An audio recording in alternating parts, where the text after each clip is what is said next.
All right, Manitoba, welcome back to another episode, ladies and gentlemen. I hope you're having a wonderful day as always. April 2nd, Manitoba, I hope you guys all had a very very happy Easter. I had a good Easter, but I'm not going to lie, it's not quite the same when you don't have kids, kids that age. Sorry, okay, I just wasn't sure if you guys could hear me. But yeah, it's just not the same when you don't have kids, at the age of when they hunt for Easter eggs. But either way, I had a good Easter.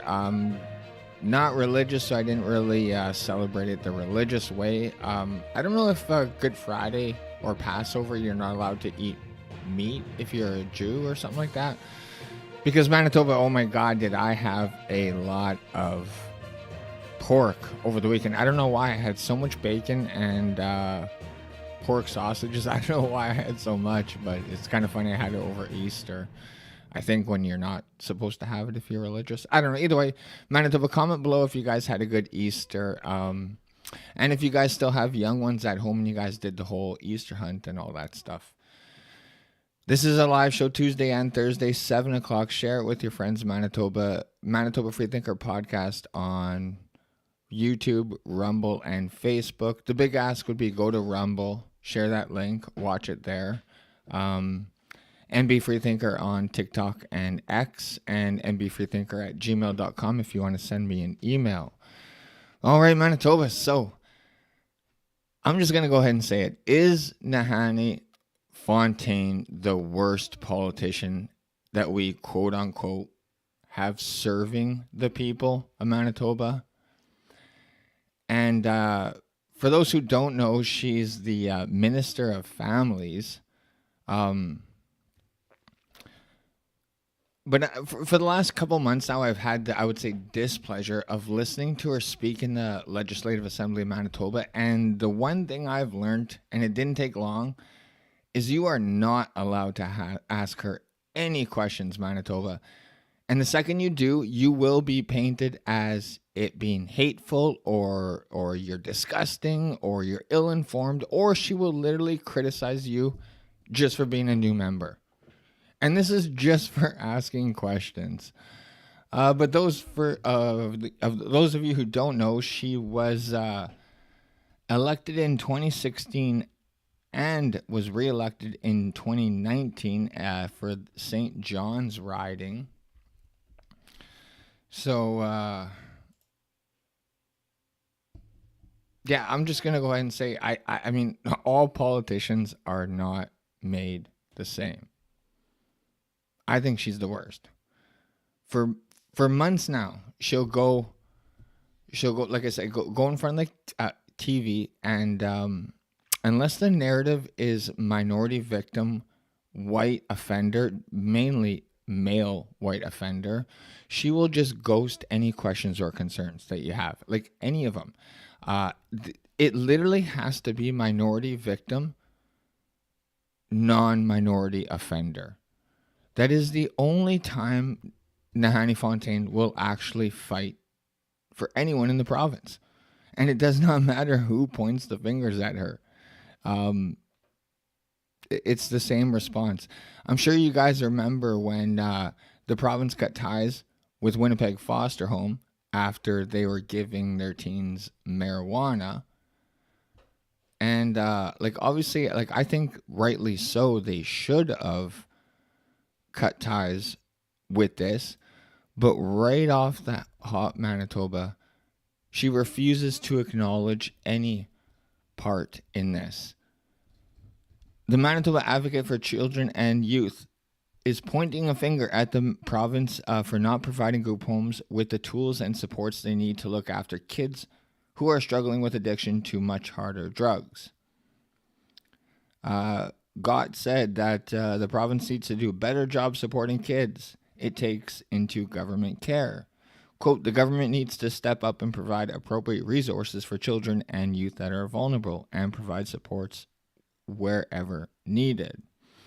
And another quote, after all, these children are being taken out of homes, so under government care, they need to be responsible and look after those children appropriately.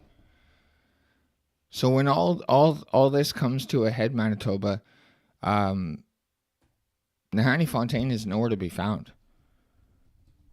Anytime you ask a question regarding anything to do with children in her care, she'll just claim that you're being racist or hateful.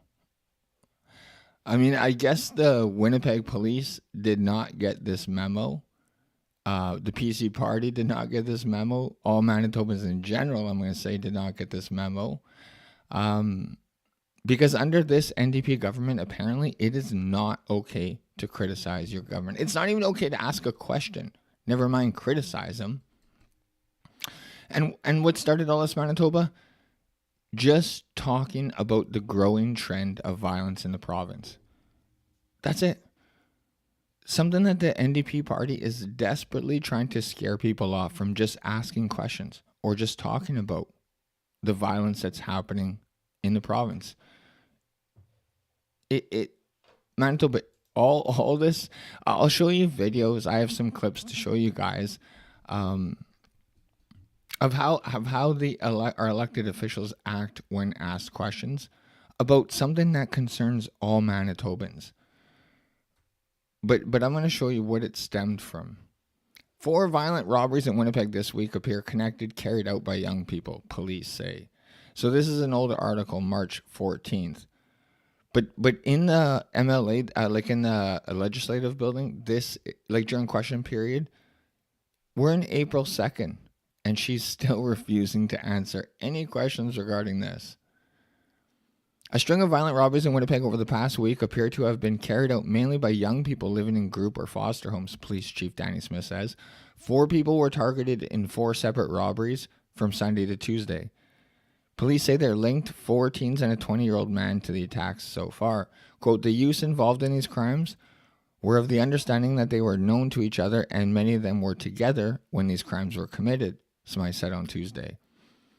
Quote, all of them were in care, were in the system. None of them seem to come from stable homes. The group has been linked to several other offenses, he said, but investigations are still ongoing. Quote, it is important to bring this forward now because these attacks have been quite violent. They appear random, he said, adding that there has been nothing to suggest the teens were influenced by adults. A 19-year-old woman was waiting at a bus stop around 5 p.m. Sunday near St. Mary's Road and Riel Avenue when she was confronted by a person who demanded her phone. The robber pulled out a machete and swung it at the woman, who tried to protect herself but suffered life-altering injuries, police said. Police believe the same attacker was later involved in a gunpoint robbery around 10:15 p.m. Tuesday near Main and Rupert's Land Avenue. A 12-year-old boy's phone was stolen, but he was not injured. A 13-year-old boy had been arrested and charged with a number of offenses, including robbery and aggravated assault in connection with the 2 attacks. Quote, it suggests to me that that his needs are not being met.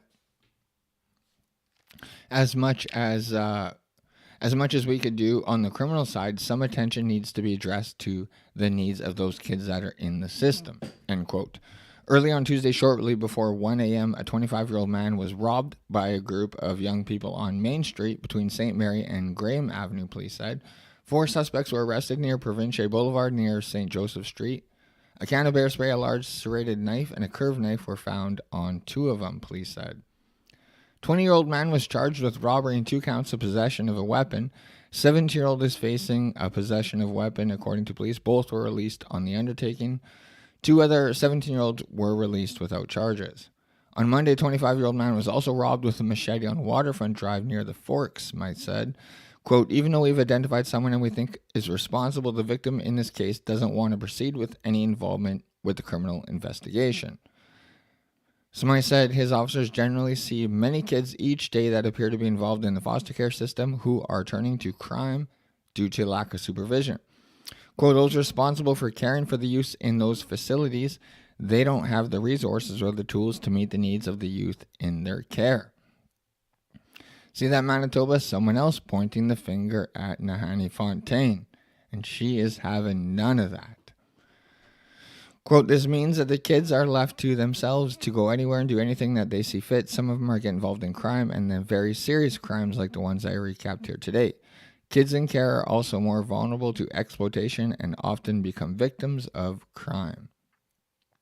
The teen charged in string of robberies will be detained in custody, Smythe said, but he issued a stark warning. Quote, they won't be able to commit any more violent offenses, but the reality is this will be temporary. They will be released conditionally at some point, and they will be returned to another group home or another foster home. Clearly, there is work to be done. So Manitoba, everything literally stemmed from this, because where was Nahanni Fontaine, who demanded that she be made aware of this? Well, she was off in New York, bragging about. I think it was some women's conference, but do you know her response, Manitoba? Here, I'm going to pull it up for you real fast. She wanted, basically, I'll tell you real fast, she wanted a heads up. So while she was off in New York, fighting for non-Manitobans and bragging about how good she is, Police Chief Danny Smythe just held a news conference and said some of these things. Because unfortunately for Nahanni Fontaine, crime doesn't wait for her to be done vacationing. And she got mad that she didn't get a phone call. And the thing is, according to her, Winnipeg Police Chief Danny Smythe doesn't have all the information. So she wants a heads up next time before the chief even thinks about going to the public. Manitoba, okay, I'm going to play the video for you right now.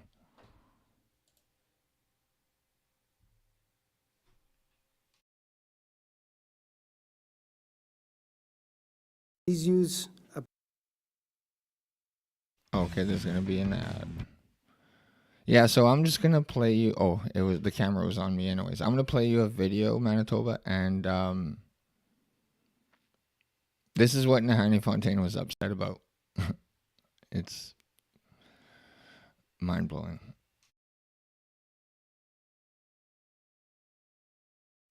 to be in care. And what that means is that they're in group homes or foster homes. And those responsible for caring for the youths in these facilities, they don't have the resources or the tools to meet the needs of the youth in their care. This means that the kids are left to themselves to go anywhere and do anything that they see fit.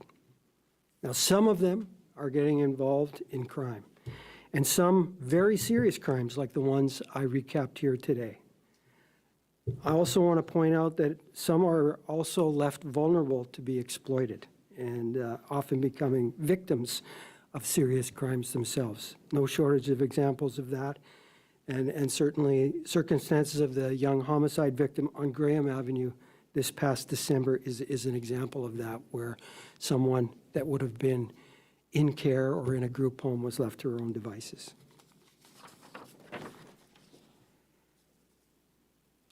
So on this case now, for the time being, these kids that we've charged will be detained and in custody, and they won't be able to commit any more violent offenses. But the reality is this will be temporary. They will be released conditionally at some point, and they will likely be returned to another group home or another foster home. And I just want to say that for the most part, we know the youths that we're dealing with, and this group we have linked to several other offenses that are still ongoing in their investigation. When it's appropriate, you know, this is what I consider to be the tough on crime side of the message. Those that are responsible for these attacks and robberies, they will be held accountable. But the reality is these are kids.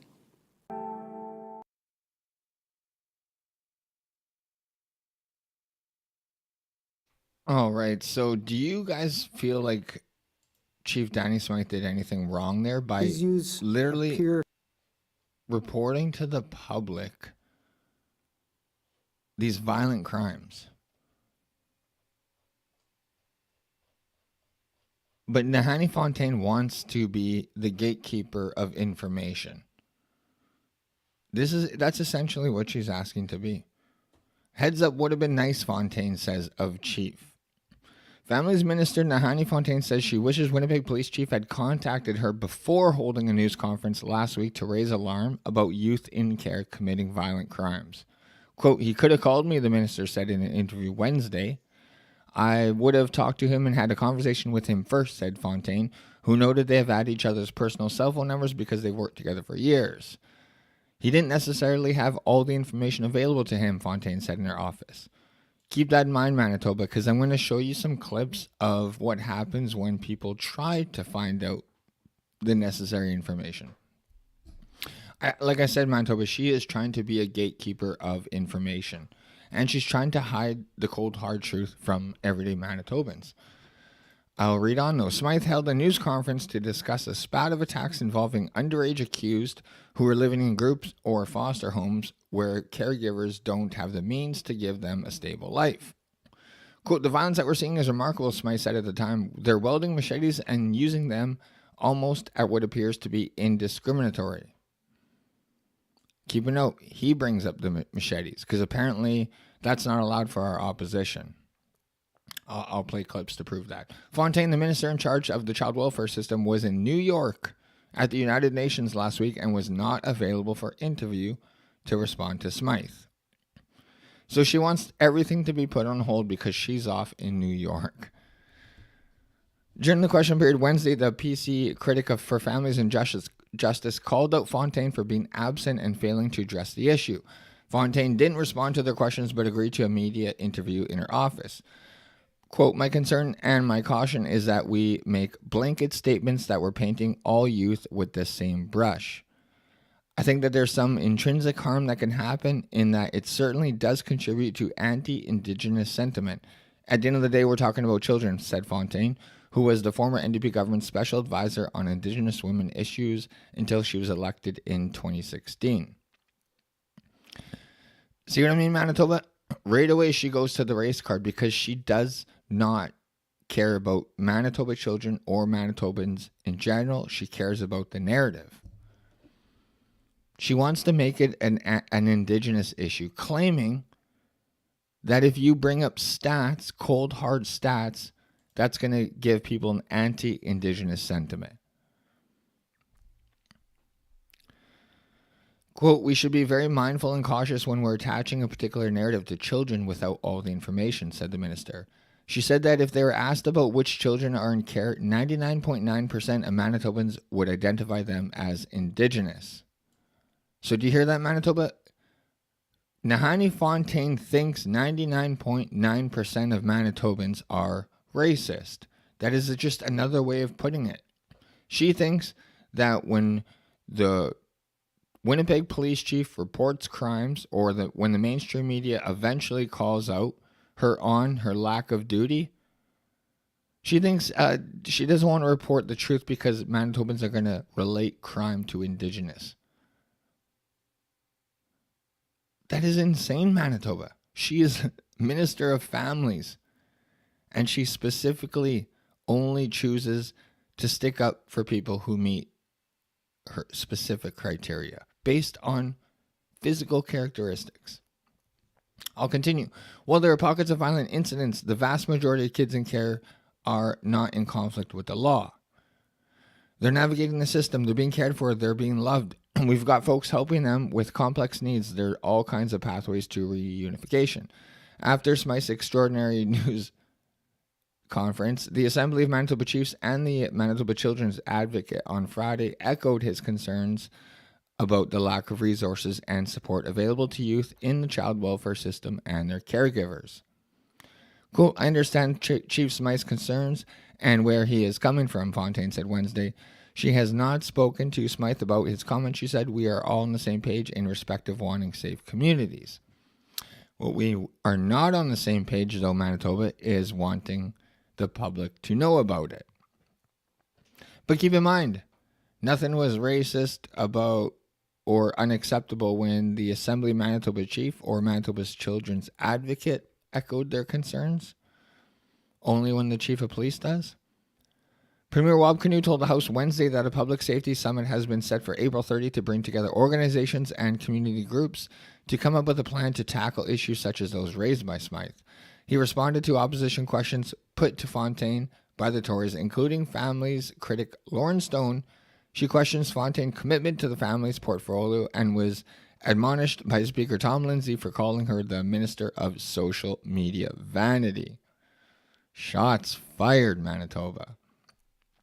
Quote, "The system has failed these children," said Stone. "The minister is more concerned about likes on Twitter or shares of her Instagram reel than she is about Manitoba children. She needs to understand the job she signed up for is vitally important and she needs to start showing up for it." Shots fired. PC Justice critic Wayne Balkin said Fontaine needs to stop jet-setting and start governing. He asked Fontaine if she has met with Smythe since returning to Winnipeg. Quote, "We cannot allow vulnerable youth to fall through the system like this," said Balkin, a former police chief in Brandon. In response, Justice Minister Matt Wiebe had met with Smythe on Tuesday. Quote, "The facts that the police chief so elegantly stated in the media and shared with me personally are that over 2 terms, over almost 8 years of PC governance, that things have gotten worse and worse and worse in our city and in our province," Wiebe said. "They understand that it's not just about law enforcement, but it's about getting to the root causes of crime." So there it is, Manitoba. When the NDP, they're finally held to, their feet are finally held to the fire. So what are they going to do? They're going to blame the former PC government. It doesn't matter how many people and how many times we scream at our elected officials, the NDP government, that there's issues going on. Unless it fits the exact narrative that they're going for, they're nowhere to be found. They will literally ghost you. So, Manitoba, remember, I'm going to show you some videos because apparently it's unacceptable for the chief of police to hold a news conference to let us know what's going on. Okay, that's unacceptable for the Families Minister. But here is a perfect example of what happens when the opposition party asks these questions. I'm going to show you right now.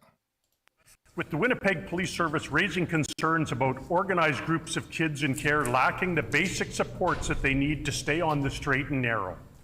Just like the minister dodged the questions of the media, she let the Minister of Justice deflect for her on this matter as well. So I want to pick up where we left off. Why does this minister have time for social media, but not the kids in her charge? You know, I'll happily respond anytime the members opposite want to take personal shots. To remind people that it's this team that's making Manitoba safer, and it's this team that's growing our provincial economy. Personal shots, Manitoba? He was literally stating facts, and maybe they were a bit raw, but where is she to answer for it? In this House, the minister said she was too busy to discuss the needs of kids in care and supports for foster parents. Shane. She thought she had better things to do. Yep. And when media reached out to her in New York on her junket, she couldn't be bothered to pick up the phone to do anything beyond take a selfie. But she wants Manitobans to believe it's different when it's Chief Smythe. From the same interview, she alleged she knows more than Chief Smythe. Can she elaborate on her years of public safety experience? I don't remember seeing her at any of the Canadian Association of Chiefs of Police meetings. Good job. The Honourable First Minister.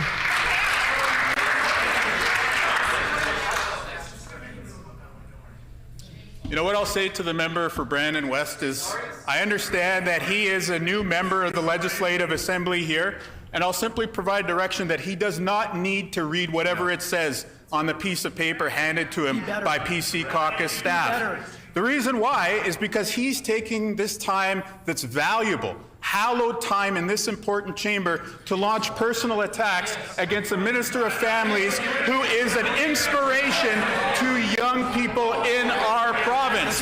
He does a disservice to the time of question period because there's actually a substantive issue here. Order. There's a substantive issue about the question of improving outcomes for young people in the child welfare system. But that's the difference between these two teams. With them, you get personal attacks. With our Minister of Families and our team, you get real action to make life better for Manitobans.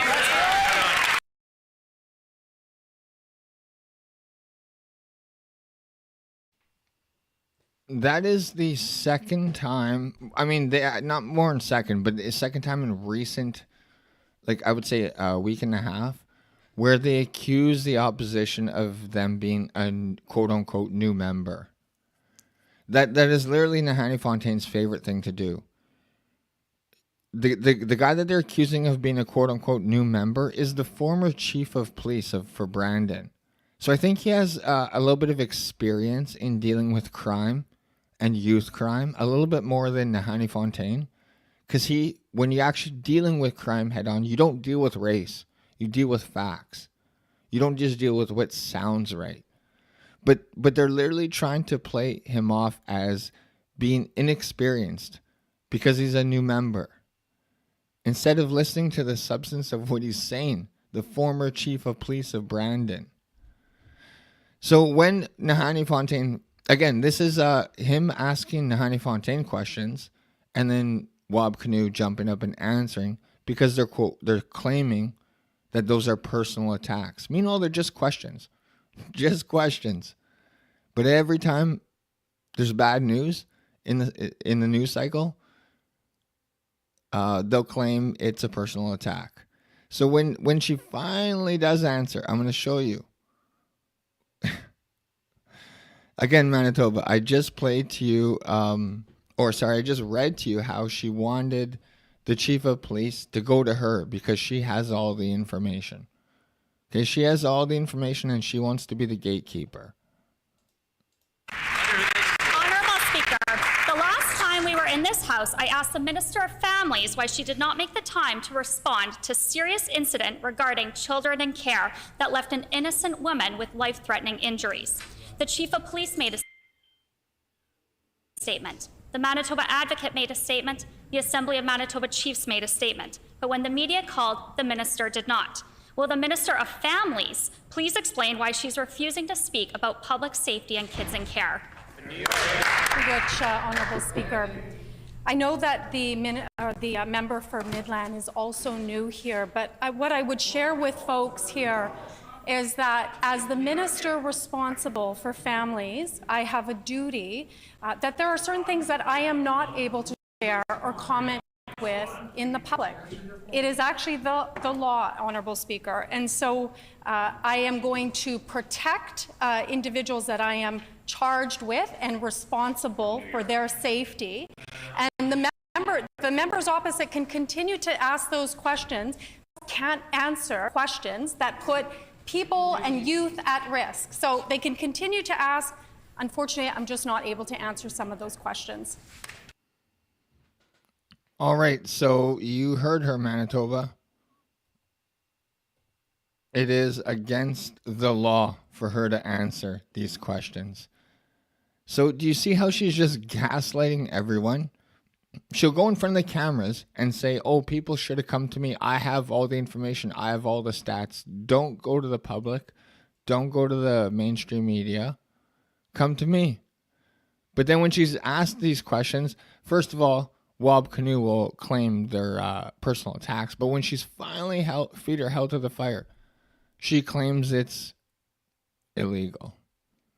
Illegal to tell the people of Manitoba what's going on. I mean, I would have to say her trying to quote it being illegal is a lot better than her response to Laura Stone's second attempt. Take a listen. Honourable Speaker, ignoring the seriousness of children falling through the cracks appears to be a pattern with this minister. First, she is rushing the Manitoba Advocate legislative review and not having independent, nonpartisan experts around the table. Second, she was too busy to have a discussion here in the House through a matter of urgent public importance regarding children in care. And most recently, she was unavailable to speak to the media when she was in New York at taxpayer expense when kids in care were robbing and injuring Manitobans with machetes. So I have to ask again, Honourable Speaker, is the Minister of Families just too busy, or what is she hiding? The Honourable Minister of Families. Thank you, Honourable Speaker. That's a really unfortunate question to actually continue furthering a narrative and discourse that members opposite have been fueling the public since 2016. To describe children who are at risk, who are mitigating enormous traumas, and who are in care as running around with machetes and all of these things. It's disgusting that a member in this House would construct children in such a disgusting way. It's disgusting that she would describe real events that really took place in Manitoba. And not only that, Manitoba, there are victims to these crimes, real life victims who are getting stabbed. Is it disgusting that Laura Stone is speaking up, our opposition is speaking up on behalf of real victims instead of the offender, because the offender fits a certain physical characteristic? It fits a narrative. So on one hand, she says it's illegal to tell the Manitobans what's going on. On the other hand, it's disgusting that we describe real life events because it makes her and her party look bad. So here's the last attempt at trying to get some answers from Manitoba. Honourable Speaker, I'm looking for answers. Those of us on this side of the House are looking for answers, and Manitobans are looking for answers. When I asked the minister in this House, she responded, and I quote, "The chief didn't have all the facts at his disposal when he had that press conference." If the chief of police doesn't have the facts, then I asked the minister, what are the facts? Or is she hiding them from Manitobans and the Winnipeg Police? To reiterate my first question, there are things that I am simply by law not allowed to answer in this House or in the public, Honourable Speaker. I take my job very seriously.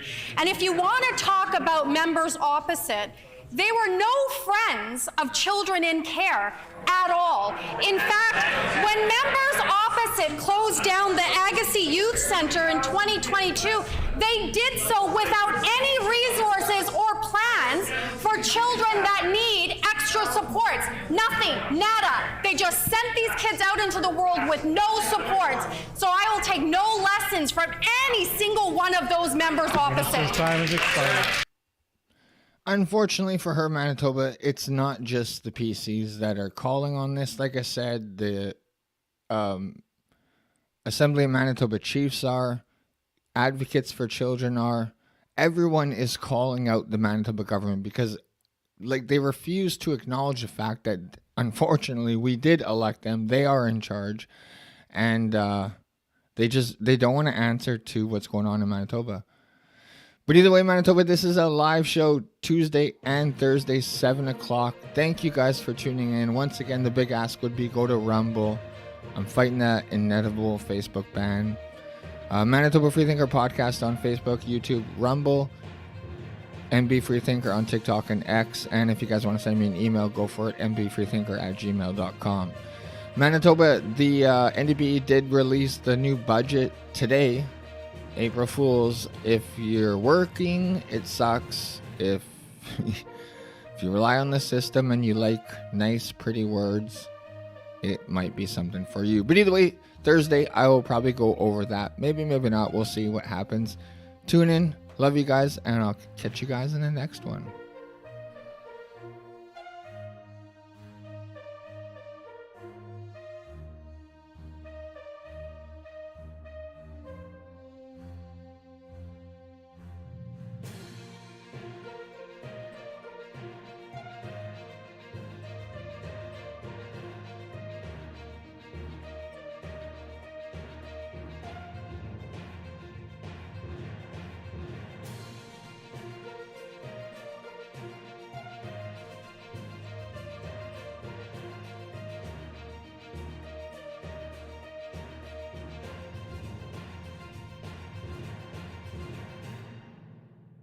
smoke weed every day.